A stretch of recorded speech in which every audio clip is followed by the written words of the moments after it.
పరిశుద్ధ గ్రంథం నుండి 2వ దినవృత్తాంతములు 20వ అధ్యాయం 13వ వచనం చదువుకున్నాం.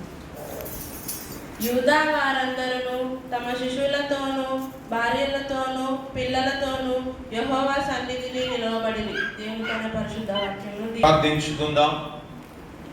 ప్రభు సన్నిధానములో చేరిన మనమందరం అటు ఇటు చూడక ఆ దేవుని వైపు చూస్తూ ప్రార్థిస్తూ ప్రభువును స్తుతిస్తూ ఆయన బిడలుగా, ఆయన సాక్షిగా, ఆయన రాయభారిగా మన ముందుకు కొనసాగుదాం. దేవానికి స్తోత్రములు నాయన. ఇంతవరకు పాటతో స్తుతించాం, వాక్యం వినబోతున్నాం.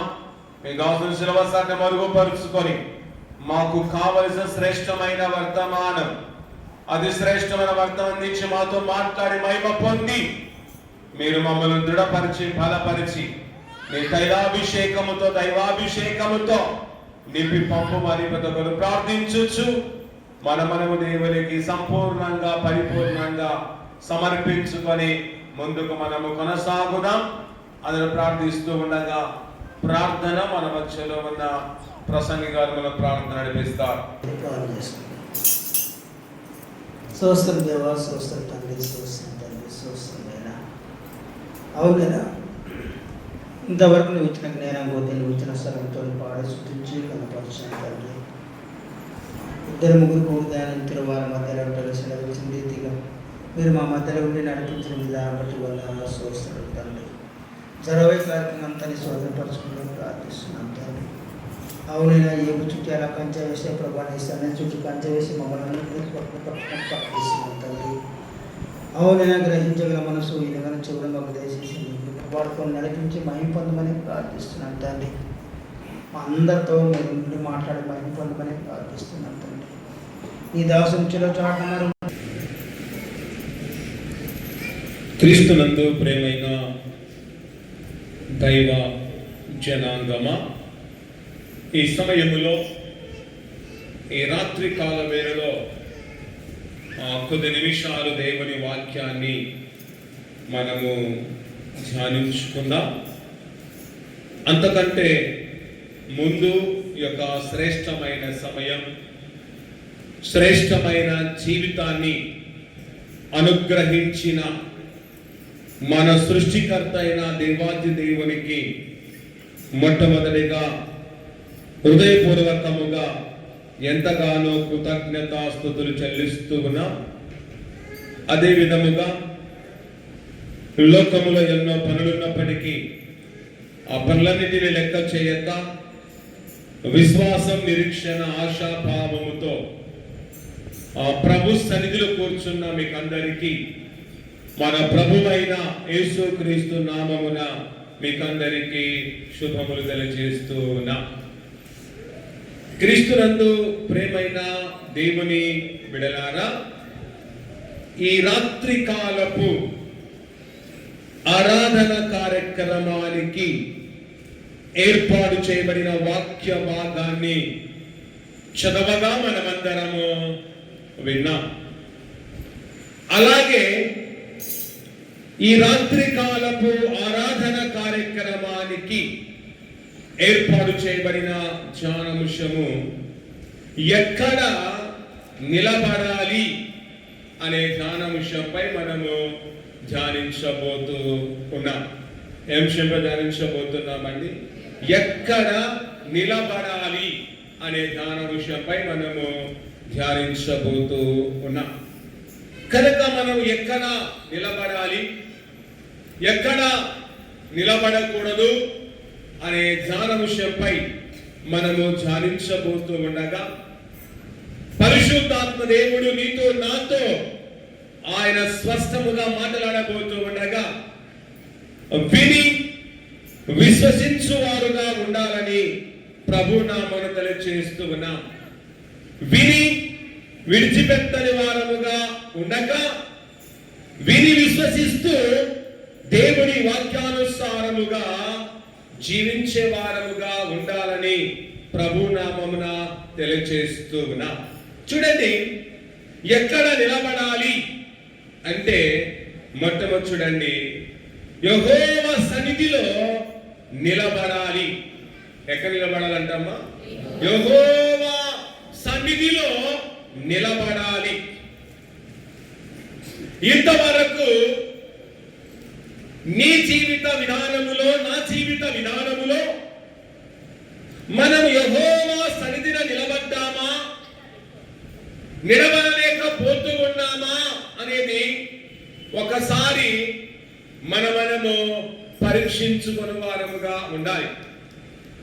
కానీ చాలా మంది యెహోవా సన్నిధిలో నిలబడలేక, యెహోవా సన్నిధిలో ఉండలేక, యెహోవా సన్నిధిలో నివసించలేక చాలా మంది లోకములోను, లోకములున్న వాటిలోను, లోకములున్న సమస్తమైన నిలిచి వాటి యందు నిలబడివారు సమాజములో కోకొల్లలుగా ఉన్నారు. కనుక ప్రియనేస్తమా, మనము అలాంటి వాటిలో నిలబడకుండా దేవుని యొక్క సన్నిధిలో నీవు నేను ఖచ్చితముగా నిలబడువారముగా ఉండాలి. అందుకే చదవబడిన వాక్య భాగంలో చూస్తే అక్కడ మనకు ఎవరు కనబడుతున్నారు అంటే యూదా వారు మనకు కనబడుతున్నారు. కనుక యూదా వారందరూ కూడా వారి యొక్క కుటుంబ సమేతముగా, కుటుంబ సభ్యులందరూ కలిసి ఎక్కడ నిలబడ్డారంట? యెహోవా సన్నిధిలో నిలబడిన వారుగా ఉన్నారు. కనుక యూదా వారందరూ వారి యొక్క కుటుంబ సభ్యులు, వారి పిల్లలతోనూ భార్యలతోనూ వారందరూ కూడా యెహోవా సన్నిధిలో నిలబడిన వారుగా ఉన్నారు. యెహోవా సన్నిధిలో వారు కనబడుతూ ఉన్నారు. అదే విధంగా మనము కూడా ఆ విధముగా కుటుంబ సమేతంగా దేవుని సన్నిధిలో కనబడుతూ మనము జీవించు వారముగా ఉండాలి. చదవ వాక్య భాగం. యూదా వారందరూ తమ శిష్యులతోనూ భార్యలతోనూ పిల్లలతోనూ యెహోవా సన్నిధిని నిలబడిరి. ప్రేమైన దేవుని బిడ్డలారా, తమ శిష్యులతోనూ, తమ భార్యలతోనూ, తమ పిల్లలతో యూదా వారందరూ కూడా ఎక్కడ నిలబడ్డారంట? యెహోవా సన్నిధిలో నిలబడిన వారుగా ఉన్నారు. కనుక ప్రియనేస్తమా, ఒక రోజైనా మన కుటుంబ సమేతముగా మనము దేవుని సన్నిధానంలో నిలబడ్డామా? కుటుంబ సమేతంగా ఏ రోజైనా దేవుని సన్నిధికి వచ్చామా అనేది ఒకసారి ఆలోచిస్తే మనము రాలేని వారిగా ఉన్నాము. భర్త వస్తే భార్య రాదు, భార్య వస్తే భర్త రాడు. అలాగే భార్య భర్తలు వస్తే పిల్లలు రాని వారుగా ఉంటున్నారు, పిల్లలు వస్తే తల్లిదండ్రులు రాని వారుగా ఉంటున్నారు. కానీ ఏ రోజైనా నా కుటుంబం అంతా దేవుని సన్నిధిలో ఉందని నువ్వు అనుకుంటున్నావా? ఏ రోజైనా కుటుంబ సమేతంగా దేవుని సన్నిధిలో ఉన్నాను అని నువ్వు ఆలోచిస్తున్నావా అంటే ఆలోచించాలి. ఎందుకంటే కుటుంబ సమేతంగా మనం ఉండడం లేదు, కుటుంబ సమేతంగా దేవుని సన్నిధికి రాలేకపోతున్నాం, కుటుంబ సమేతంగా దేవుని ఆరాధించలేని స్థితిలో మనమున్నాం. కానీ అలా ఉండక యూదా వారిలాగా మనమందరము కూడా కుటుంబం అంతా కలిసి దేవుని సన్నిధిలో కనబడుతూ, దేవుని సన్నిధిలో దేవుని ధ్యానించొచ్చు, దేవుని సన్నిధిలో దేవుని ఆరాధించొచ్చు, దేవుని సన్నిధిలో దేవుని మహిమపరుస్తూ ఉంటే దేవుడు తగిన దినాన, తగిన వేళలో మనను, మన కుటుంబాలను హెచ్చిస్తూ ఉండగా ఆయనను లెక్కింపబడి, ఆయనను ఆశీర్వదించబడి, ఆశీర్వాద కారకులుగా, ఆశీర్వాదకరమైన బిడ్డలుగా ఈ లోకములో మనమందరము జీవించొచ్చు. ఇక నుంచైనా కుటుంబ సమేతంగా సన్నిధిలో కనబడడానికి, నిలబడడానికి ఎంతగానో మనము ప్రయత్నించు వారముగా ఉండాలి. తర్వాత రెండో విషయం చూడండి, ఎక్కడ నిలబడాలి అంటే దేవుని మాట యందు నిలబడాలి. ప్రియనేస్తమా, ఎవరి మాట యందు నిలబడకుండా కేవలము మన దేవుని మాటల యందు మాత్రమే, మన దేవుని మాట యందు మాత్రమే నిలబడు వారముగా ఉండాలి. ఎన్ని కష్టాలు వచ్చినా, ఎన్ని నష్టములు కలిగినా, ఎన్ని విపత్తులు సంభవించినా దేవుని మాట యందు మనము నిలబడాలి. దేవుని మాట యందు నిలబడి అటు ఇటు తొలగిపోక అటు ఇటు పడిపోక, అటు ఇటు మనము దిగజారకుండా దేవుని మాట యందు మన జీవితాంతం నిలబడము నేర్చుకోవాలి. దేవుని మాట నేర్చుకోవాలి. మన మాట యందు మనము నిలబడము నేర్చుకోవాలి. చాలా మంది దేవుని మాట యందు నిలబడరు. వారి మాటల యందు నిలబడలేక మాట తప్పిపోయేవారుగా ఉంటున్నారు. మాట తప్పువాడు, దేవుని మాటల యందు నిలబడి వాడు ఎప్పుడు కూడా స్థిరమైన వాడుగా ఉండడు అని గుర్తెరిగి మనము దేవునిలో స్థిరంగా ఉండాలి. ఆయన సన్నిధిలో స్థిరంగా ఉండాలి. ఆయన సహవాసంలో స్థిరంగా ఉండాలి. ఆయనతో స్థిరమైన సాంగత్యం చేయాలి. ఆయనతో స్థిరమైన అనుబంధం ఏర్పరచుకోవాలి. అంటే మనమందరం ఆయన మాట యందు ఖచ్చితంగా మనము నిలబడాలి. నిలబడుతున్నావా? నిలబడలేకపోతూ ఉన్నావా? అవసరం ఉన్నప్పుడేమో దేవుని మాట మీద నిలబడతాం. అవసరం తెలిపిన తర్వాత దేవుని మాటను పక్కన పెట్టి మన స్వలాభాల కొరకు మనం ఎంతగానో ప్రయత్నము చేస్తూ ఉన్నాం. కనుక క్రైస్తవులుగా పిలబడుతున్న నీవు, ఒక విశ్వాసంగా పిలబడుతున్న నువ్వెలా ఉన్నావు?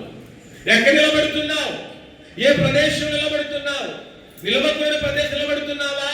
నిలవకూడని వాటి నిలబడుతూ ఉంటే వాటిలో నుండి మనం వేరుపరచబడి మనమందరం దేవుని యందు, దేవుని మాట యందు ఖచ్చితంగా మనము నిలబడడానికి మనము ప్రయత్నము చేయాలి. అందుకే చూడండి, యోహాను సువార్త 15వ అధ్యాయము 7వ వచనం గమనిస్తే యేసు ప్రభుల వారు స్వతహాగా ఆయన మాట్లాడుతూ ఉన్నాడు. ఏమని మాట్లాడుతూ ఉన్నాడో చదువు ఒకసారి. నాయందు మీరును, ఏమంటున్నాడండి? నాయందు మీరును, మీయందు నా మాటలు నిలిచియుండిన ఎడల. ఏమంటారండి? నాయందు మీరును, మీయందు నా మాటలు నిలిచియుండిన ఎడల. కనుక మనమందరము దేవుని యందు నిలిచి ఉండాలి. ఆయన మాటల యందు కూడా నిలిచి ఉండాలి. నువ్వు నిలుస్తున్నావా? నువ్వు దేవుని యందు నిలబడం లేదు. ఆయన మాటల యందు మనము నిలబడలేక మనము మనుషుల యందు నిలబడిపోతూ ఉన్నాము. కనుక ప్రియ దేవుని బిడ్డ, ఏ మనుషుడు మనకు నమ్మకమైన వాడు కాదు, ఏ మనుషుడు మనకు స్థిరమైన వాడు కాదు. గనక వారి యందు, వారి మాటల యందు నిలబడకుండా మనమందరము కూడా దేవుని యందును, దేవుని మాటల యందును ఖచ్చితంగా మనం నిలబడము మన కర్తవ్యం అని మనం ఎంచుకొని, ఇంత మనం నిలబడలేక చతికిల పడిపోతూ, ఆయన మాటలు నిలబడలేక ఆయన మాట విలువనివాడుగా, ఆయన మాట వినక శాపగ్రస్తుడిగా మారుతున్నావేమో. ఆయన మాట వినక నీవు నేను అవివేకిరాలుగా జీవిస్తూ ఉంటే ఇక నుంచి ఆయన మాట వింటూ, ఆయన యందు ఉంటూ, ఆయన మాటలు నిలిచి మనమందరం నమ్మకంగా జీవిస్తూ ఉంటే దేవుని యొక్క తన కరుణ, దేవుని యొక్క తన కటాక్షత, దేవుని యొక్క తన సన్నిధిని మనమందరము పొందుకుంటాం. అందుకే నిలిచిండేలా మీకు ఏది ఇష్టమో అడుగుడి, అది మీకు అనుగ్రహించబడును. కనుక మనకి ఇష్టమైనది ఎప్పుడైతే ఆయన నిలిచి, ఆయన మాట నిలిచి మనం అడుగుతామో అది మనకి ఏమవుతుందంట? అనుగ్రహించబడుతూ ఉంది. నువ్వేదైతే నువ్వు దేవుడు అడుగుతావో అది దేవుడు అనుగ్రహించే దేవుడు నమ్మి మనమందరం కూడా మనకిష్టమైనది అడిగి దేవుడిని పొందాలి అంటే మనం ఆయన మాటలు నిలిచి ఉంటే చాలు. మనకిష్టమైనది ఏది అడిగినా కానీ అది ఇవ్వడానికి, అనుగ్రహించడానికి మన దేవుడు సంసిద్ధముగా ఉన్నవాడుగా ఉన్నాడు. తర్వాత మూడో విషయం చూడండి, శ్రమలలో నిలబడాలి. మనము ఆనందములో నిలబడడం గొప్పతనము కాదు, కానీ సంతోషములో దేవుడు నిలబడడం గొప్పతనము కాదు, కానీ శ్రమలలో కూడా మనమందరము నిలబడాలి. ఎక్కడ? దేవుల్లో మనం నిలబడి వారముగా, ఆయనలో మనం నిలబడే వారముగా ఉండాలి.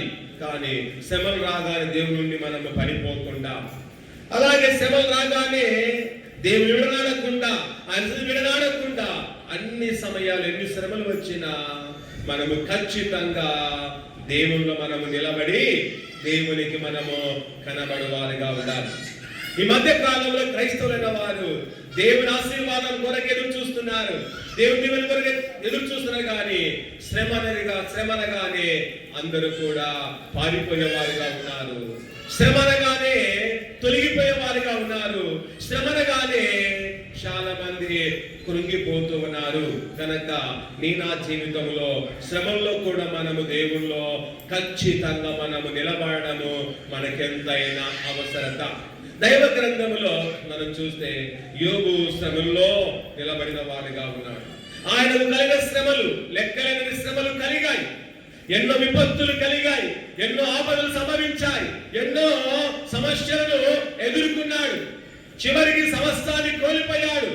ఆ శ్రమలలో కూడా దేవుల్లో నుండి పడిపోకుండా, దేవుని సన్నిధిలో నుండి తొలగిపోకుండా, ఆయన మాటను విడనాడకుండా ఆ శ్రమలో కూడా దేవుళ్ళు ఎంతగానో బహుబలంగా నిలబడిన వాడిగా ఉన్నాడు. అందుకే మనము కూడా శ్రమల్లోనే ఇంకా దేవుళ్ళ బలంగా నిలబడాలి, శ్రమల్లోనే ఇంకా ఎక్కువగా ప్రార్థించాలి, శ్రమల్లోనే ఇంకా దేవుని దగ్గర కావాలి, శ్రమల్లోని దేవుని ఇంకా మనము ధ్యానించాలి. కానీ శ్రమంలో దేవుణ్ణి ధ్యానించకుండా మానుకోవడం అది మంచిది కాదు.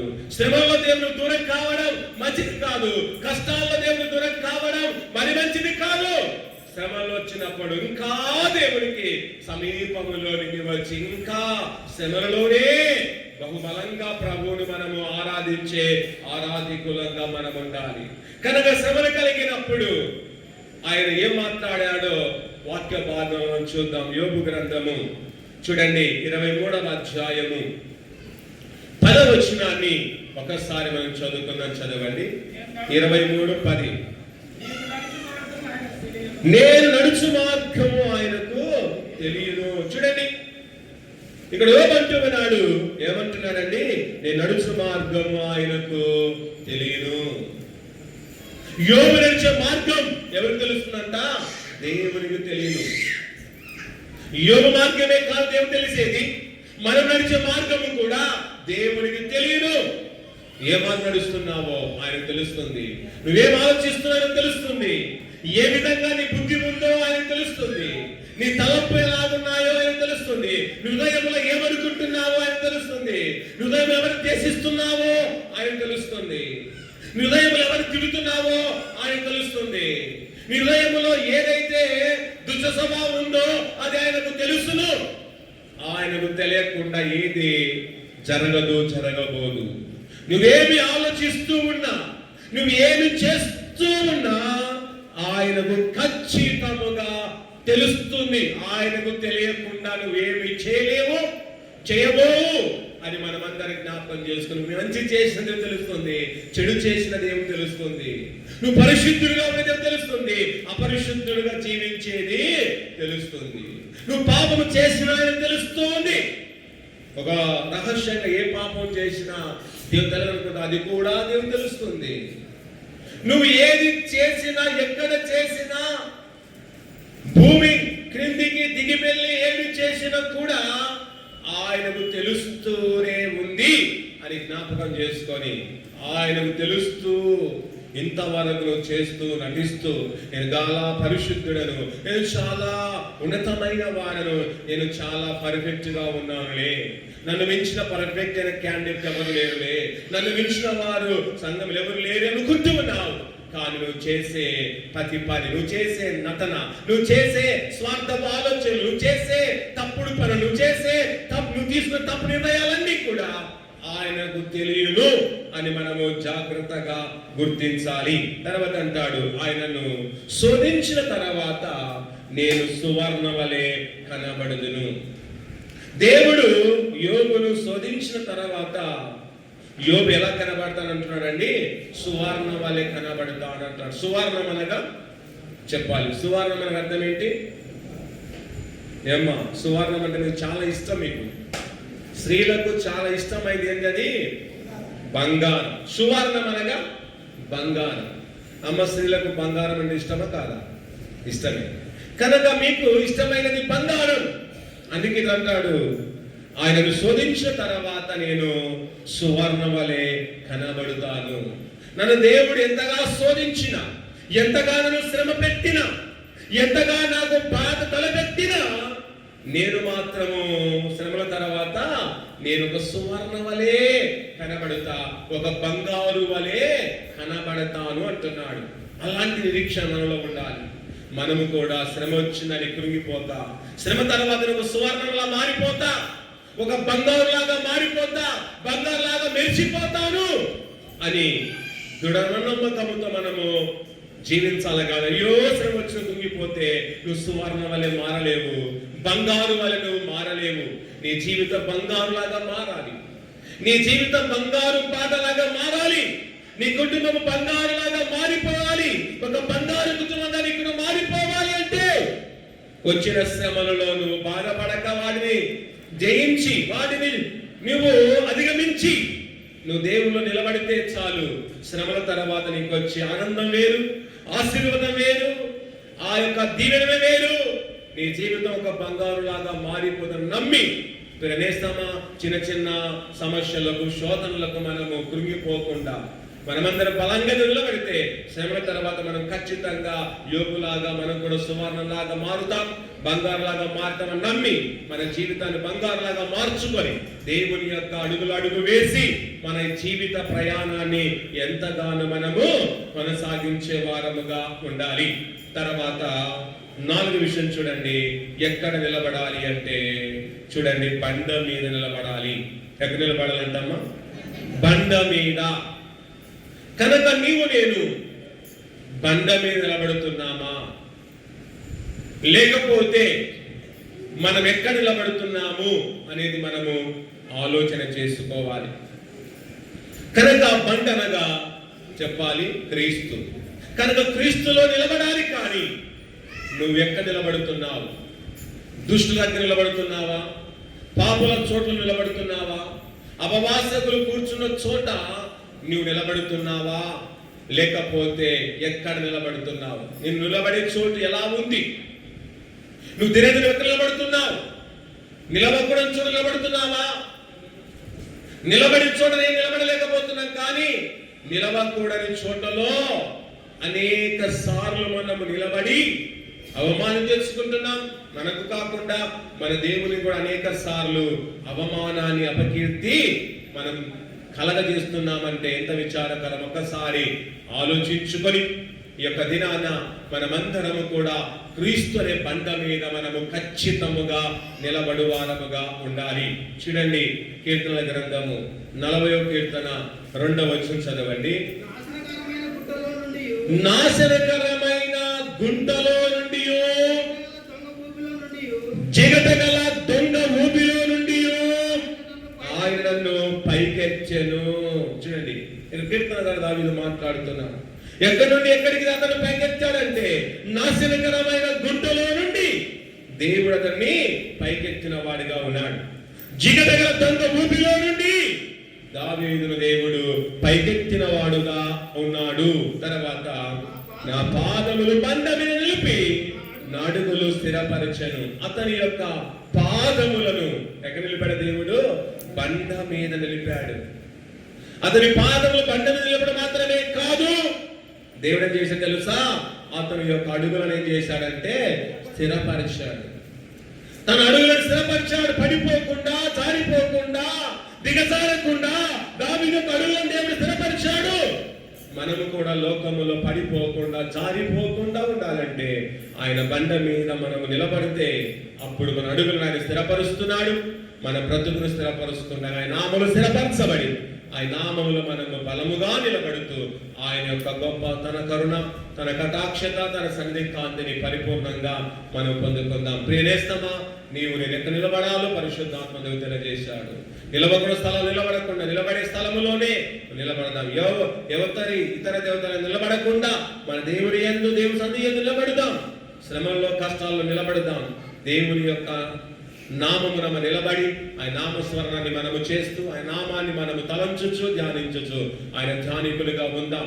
మన స్థిరమైన విశ్వాసం, స్థిరమైన నమ్మకత్వం కలిగి జీవించే వారుగా ఉంటూ మన బ్రతుకును దేవునికి అప్పగించుకొని సంపూర్ణమైన నమ్మకంతో జీవించు ఆయన కరుణ కటాక్షములతో నింపుతూ ఆయనలోనే నిలబడి ఆయన సంధిలో కుటుంబ సంతానం నిలబడంత వరకు కుటుంబ సంతానం నిలబడలేకపోతే ఇక్కడ నుంచి అయినా ప్రయత్నం చేస్తూ కుటుంబ సంతానం వచ్చి దేవుడిచ్చే గొప్ప దీవెనలను ఆశీర్వాదాన్ని పొందుకుని ఆదర్శ కుటుంబంగా మాదిరికరమైన కుటుంబం మన కుటుంబాన్ని మార్చుకొని దేవునికి మనమే లోబడి జీవించుచు విశ్వాసం నమ్మకంతో మనము ముందుకు కొనసాగు వారముగా ఉందాం.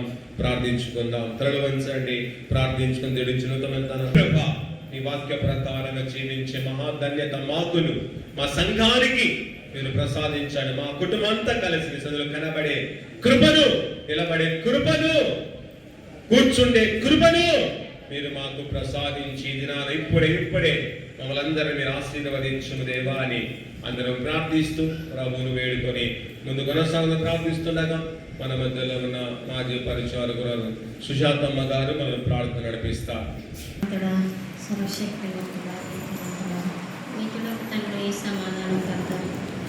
సర్వలోక చక్రవర్తి జనమైన దేవాది పాదములకు వేలాది వందనములు స్తోత్రములు తండ్రి. సమయం చూడక దినము చూడక ఎందరో గతించినాడు ప్రభువా. వారి కంటే వివేకము ఆలోకులము అయోగ్యులమైనప్పటికీ నీ ప్రేమ కనికరంతో చాలా నీ రెక్కల కింద భద్రపరచుకొని ప్రభువా